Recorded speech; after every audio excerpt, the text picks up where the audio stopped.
Okay, picture this. You're walking through this gorgeous, sunlit, two-bedroom apartment. You're already mentally placing your couch in the living room, you're admiring the view, and you are just falling completely in love with the place. But what if I told you that just beneath that fresh coat of paint and those newly polished floorboards, a massive financial nightmare could be waiting for you? So you really have to ask yourself, are you about to buy your dream home, or are you walking straight into a financial trap? Welcome to this explainer. Going through these real estate guides and source materials, I realized we really need to put on our detective hats today. We're going to look right past the shiny surface of Australian real estate open houses and investigate the hidden legal and financial engines that actually power these buildings. If you're looking to buy an apartment or a unit in the Australian market, the paperwork we are about to look at is just as important, if not way more important, than the physical building inspection itself. Okay, let's dive into our roadmap for today. First up, the hidden apartment trap. Second, the owner's corporation certificate. Third, spotting the red flags.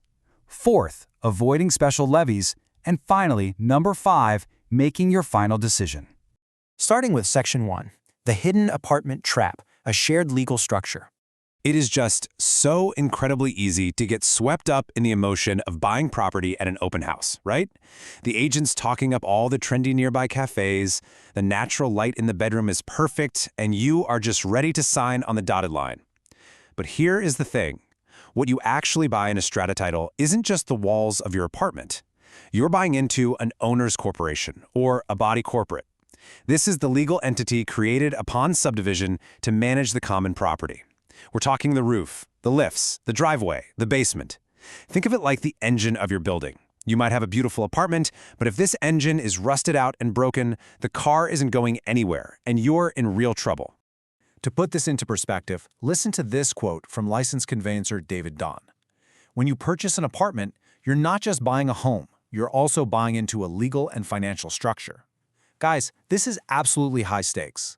If that structure is failing, the value of your property, your ability to eventually sell it, and your own personal bank account can be seriously compromised. Moving right along to Section 2, the owner's corporation certificate, the diagnostic report. So if the owner's corporation is the engine, this certificate, well, it's your diagnostic report. Whenever a vendor sells a property in Victoria, for example, they absolutely must provide a Section 32 vendor statement, and attached to that is the OC certificate.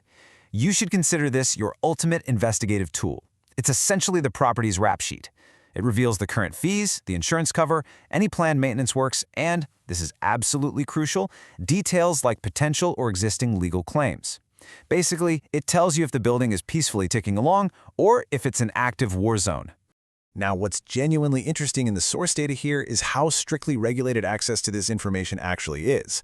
If you're a seller and you need to produce this certificate quickly, the costs are tiered by urgency and they're calculated in state fee units. An owner's corporation actually has to provide this certificate within 10 business days of a request. But as a buyer, your job is simple. Demand to see it, and ideally ask for a completely fresh one right before settlement because, trust me, a lot can change in just a few months. Let's look at Section 3. Spotting the red flags, signs of a dying OC. All right, we distilled this down into a punchy 12-point checklist from the expert conveyancers at Pearson Chambers. You were looking for financial red flags first, things like high owner arrears, thin maintenance funds, unachievable budgets, or those too-good-to-be-true levies. Then you're looking for management red flags, missing meeting minutes, inescapable long-term contracts for cleaners, or crazy high committee turnover. And finally, physical and legal red flags, unresolved complaints, outdated insurance, endless legal fights, unfunded defect repairs, and repeated special levies. Look, finding one of these might be manageable. Finding several of them, no way. You should probably just walk away. Let's drill down into a couple of the absolute worst offenders here: arrears and missing minutes. Think about it. If a noticeable chunk of owners are just straight up behind on their fees, the building's cash flow gets totally squeezed. The building then has to delay essential repairs, which obviously only makes things worse. And if the meeting minutes are missing or just full of holes, the building is essentially running blind. Good governance completely relies on good record keeping. And then we have the revolving door. Constant manager or committee turnover is a massive red flag. Look, serving on a committee can for sure be a thankless job, but constant resignations and superheated exchanges in the meeting minutes, that signals hidden conflict and serious burnout. It also means there is absolutely zero long-term memory in the building. Every single time a new committee steps in, they're starting from scratch, meaning major issues just get kicked down the road. Which brings us to Section 4, Avoiding Special Levies, the biggest threat. This is literally the biggest financial threat you're going to face in apartment living, the dreaded special levy. It's exactly what happens when those major issues we just talked about can no longer be ignored. So what is it? It's an unplanned, one-time charge handed down to owners for urgent, unexpected costs that simply weren't in the annual budget. If the roof suddenly caves in, or the basement totally floods, or the cladding needs replacing, and the owner's corporation doesn't have the cash saved up, they come straight to you. And we are not talking about couch change here. I was actually floored to read that a special levy can easily exceed $5,000, $10,000, or literally $50,000 plus per owner.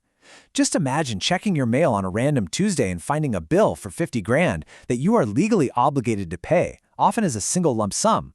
That is a catastrophic personal financial risk. Let's just compare these two side by side for a second. Regular levies are your standard, predictable fees. They're budgeted annually to cover routine operating costs, and you pay them in manageable installments. Special levies, on the other hand, are financial ambushes. They are urgent, unplanned, and incredibly stressful. When you review that OC certificate and you read those meeting minutes, you really have to ask yourself, are you buying a peaceful home, or are you buying into a lawsuit and a massive money pit? And this brilliantly illustrates why low-body corporate fees aren't actually the huge win you might think they are. As Pearson Chambers notes, a thin fund can mean the building is running on hope, not numbers. I mean, everyone loves the idea of low quarterly levies, especially when you're already stretching for a mortgage. But too good to be true levies usually mean that maintenance is being severely neglected. And that deferred maintenance, that is exactly what triggers a massive special levy down the line. So how does a healthy building actually protect itself? With what the OC Resource Center calls the 10-year shield. This is your ultimate takeaway for this section.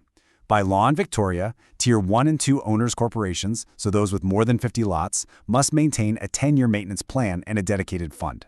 This maps out exactly when the roof, the lifts, or the boiler will need replacing, and it collects a little bit of money over a decade to pay for it all smoothly. Now, smaller buildings, Tiers 3 to 5, they aren't legally required to do this. But as a buyer, you absolutely want to see that they have one anyway.